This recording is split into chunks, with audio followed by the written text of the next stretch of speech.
training your body and mind to be capable of anything which may come and try and fight it. There's a number of reasons why working out is important and can prove vital to your health, but I can understand how difficult and confusing it is to start on a workout program, writing and just getting all the information yourself. Because I've struggled with basically everything there is to struggle with fitness, working out and starting on that journey, I feel like I have a good baseline and a good knowledge and a good amount of experience that I can share with you to hopefully help you. You're here, that's great news, because that means you're taking the first steps, or maybe you've even already taken them first steps into your fitness progression. So we're going to cover as much as possible on a surface level in this video, which will give you enough foundational knowledge so you can go off after finishing this video and you can hopefully set up a diet and nutrition loose plan which you can follow, which will progress you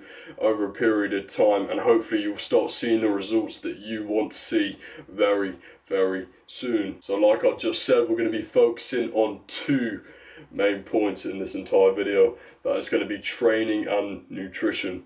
So with all that waffle out the way, let's get into training. So the first thing you've got to do is ask yourself a very simple question. What are your goals? There's a bunch of different types of training which you can do, which all have different impacts on your body. None of them are really better than the other. It really ultimately depends on you and what you want to get out of your training. You need to really take a deep dive and ask yourself what the actual goal is, because just saying that you want to lose weight or you just want to build muscle, that's very vague, and there's so many different ways that you can do that, which all have different alternative outcomes which you might not be 100% happy with. So you don't want to end up wasting like years of training experience on a goal that isn't even what you wanted in the first place. There's 3 different ways to train. That is endurance training, hypertrophy training and strength training. So let me just say before I get into it, genetically you may be better suited for a certain type of training or a certain style, but this doesn't mean that you can't train for that style. If it's what you want to get, then 100% go for it. You shouldn't change your goals based on what your body type is or what seems kind of best suited for you. But ultimately it doesn't matter what you pick as long as it makes you happy and it eventually achieves what you want to achieve. So how do you pick which one you want to do? I'm just going to give you a basic outline so you can kind of decide off this, but 100% do your own research, find out what best suits you. If your aim is to slim down, maybe lean out, stay healthy in that respect, or just get a better cardiovascular system, you'll be best suited to train for endurance. However, on the flip side, if you want to get stronger, bigger, just have overall more mass, and really just in general get a lot stronger, then you might want to do some form of strength training. And there's 2 different types, powerlifting and just weightlifting. Weightlifting focuses on more Olympic lifts which take you through a massive range of motion, whereas powerlifting is more about the compound lifts. So if you want to look better aesthetically, get bigger muscles, get more lean, look better, get stronger, and the hypertrophy training is for you. And personally, this is what I train for. I train for hypertrophy, although I do strength work as well when the gyms are actually open. Now that you've consulted your goals and you understand what type of training that you want to perform, now you need to figure out how do you actually train to achieve these goals.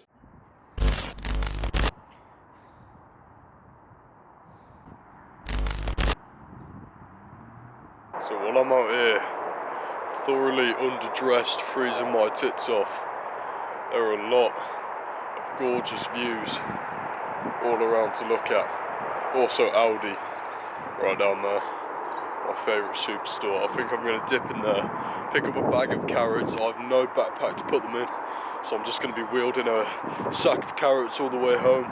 So now that you've decided what type of training style you want to do, now I need to figure out, how do you actually train for your goals? How do you train for your exercise style? Let's get into it.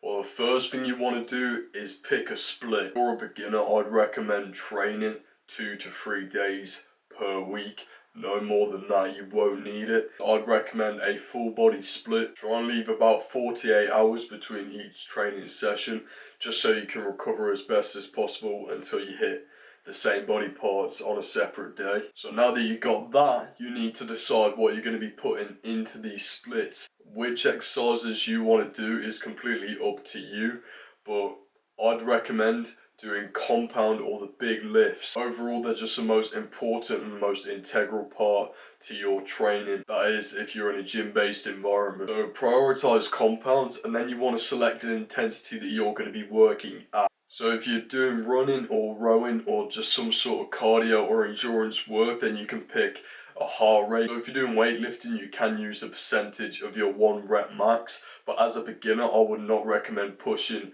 your 1 rep max at all until you got technique down. So it's definitely not necessary to have that as a measurement of where you're pushing, but try and push close to failure. But as a beginner, you don't want to push it ever to muscular failure. As a beginner, your joints and ligaments are just not as strong and they won't be capable of pushing that far to muscular failure. So you're really just risking injury at that point. It's just completely unnecessary as a beginner, but I'd recommend try and find where your thresholds are or get close to that threshold. You might have heard of RPE, which is a rate of perceived exertion, or RIR, which is reps in reserve. As a beginner, it might be hard to calibrate and understand where that is for you, but I think most people are pretty capable of telling when they are close to giving out. So when this sort of feeling of I'm about to drop this bar on my cranium and crush my nose sets in, just stop there, put the barbell down, allow it, just stay right there. You're perfectly fine, you don't need to push it any further past that. Now you might be wondering, okay, I've got all my exercises, but how do I perform them? When do I switch them up? Do I have to change exercises every single session? The simple answer is no, you don't have to. You can carry on doing the same exercises for literally the rest of your life and you will continue to progress somewhat, but eventually you will hit a plateau. For example, if I just keep doing flat bench for the rest of my life, yes, I might carry on progressing with weight, but eventually I will just kind of plateau and I might be able to get a little bit stronger, but it'll be such a small amount and completely just inconceivable that there'll just be no point in even monitoring it or trying to get better at that point.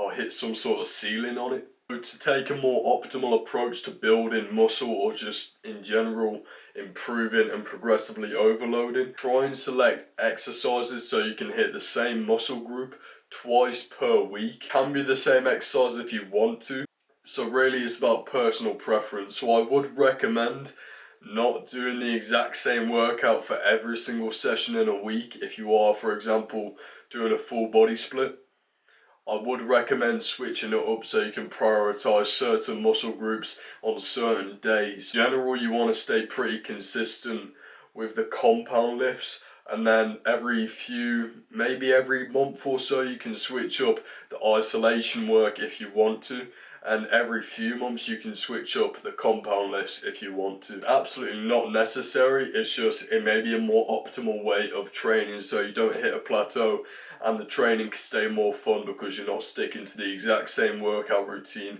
on a weekly basis forever. So that is a complete and basic rundown of your training. So what's next? So if you want to see any sort of substantial results from your training, then you're going to have to focus on nutrition. You cannot out-train a bad diet. It's facts. So speaking about scran, I'm very hungry. Let me go secure some. So I'm halfway deep into this salted caramel high in protein 325 calories per tub ice cream. Halfway deep. And honestly, I had to stop myself from eating it because I noticed that the more I eat, the hungrier I'm actually getting. This tub is stickier than me last night. It's been in my freezer since halfway through 2020, so I decided I should probably crack into it pretty soon. So first things first, what you want to do is find out your maintenance calories. This is the calorific intake that takes you to maintain your current weight right now. You can do this by going to literally any website online, just type in maintenance calorie calculator. So this isn't going to be accurate, it might overestimate or underestimate. So the reason why it's not accurate, but you should use it because it should be in the ballpark is because it only takes into account usually your gender, your height, and your current weight. Now that you've figured out your maintenance, again, you have to ask yourself, what are your goals? If your goal is to lose weight, you need to eat in a calorie deficit. This means eating underneath your maintenance calories. For example, I'm 3,000 calories to keep my current weight. If I ate 2,700, I'd be losing weight at probably just under £1 per week. If I was to eat 3,300, which would put me in a calorie surplus, I'd gain weight at roughly about £1 per week or just under that. This is in general, my metabolism is actually quite collapsed, so I'd have to eat like up to 3,500 to actually see any sort of weight gain over a long period of time. So eat less to lose weight, eat more to gain weight. Seems pretty simple. Just look at yourself, decide if you want to lose weight or gain weight, and then either eat more if you want to gain or eat less if you want to lose weight. So next up, you need to now decide the contents of your calories. These are going to be your macros. So the three macronutrients are carbs, fats, and proteins. So no macronutrient is going to make you gain or lose weight. While we're on that page, neither does gluten, salt, carbs, fat. None of it specifically makes you lose or gain weight. The only thing that will make you lose weight is being in a calorie deficit. The only thing that will make you gain weight is being a calorie surplus. I could lose weight eating only chocolate. I could gain weight only eating salads. That's just how it works. As a beginner, macros shouldn't really be too much of a concern for you. If your aim is to gain muscle, then you do want to focus on protein intake. So the bodybuilding guidelines in general are 1 gram per pound of body weight for protein. Although I personally believe you can go 20 grams below and you'll still get the exact same effects. It isn't like detrimental if you don't hit 1 gram per pound of body weight. If you're doing more endurance and more cardio focused activity, then you might want to focus more on getting a better carb intake. And if you're lifting weights with an aim to gain muscle, then what you're going to want to do is eat more protein. As for everything else, you can kind of just keep it in a balanced diet. You don't want to completely cut out a food group, although it may not be detrimental, it's just not really necessary and it won't help you with anything. Honestly, that'll just be difficult to adhere to, especially if you just got into your fitness journey. There's no point in just completely cutting off food groups. Speaking about nutrition, you may be asking, what should I eat and what should I avoid? So the only reason why you should be excluding food groups or types of food is if excluding them works better for you and makes you better at adhering to your diet. If you don't feel good not eating carbs, then eat carbs. It's really not that serious. I really want to emphasize a point that I made before. You can lose weight.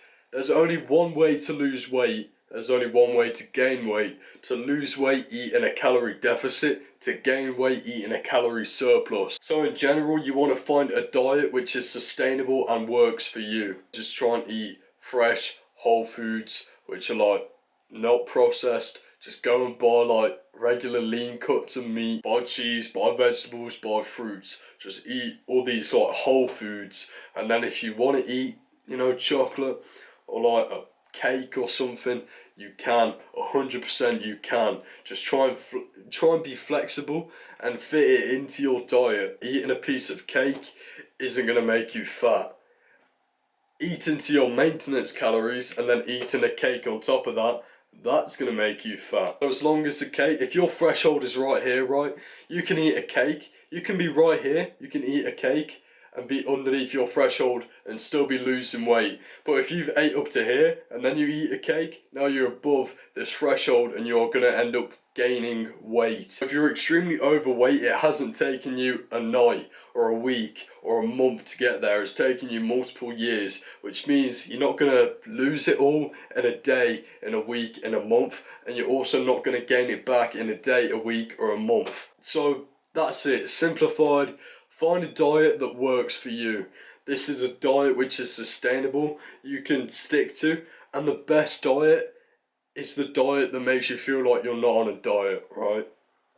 Which is what I do. I don't eat any sweets I don't eat much junk food, but if I feel like it, I eat it. I just make sure that I warp my macros and my calories to make sure that I can still hit my protein goals for the day and stay on track and stay at my maintenance calories.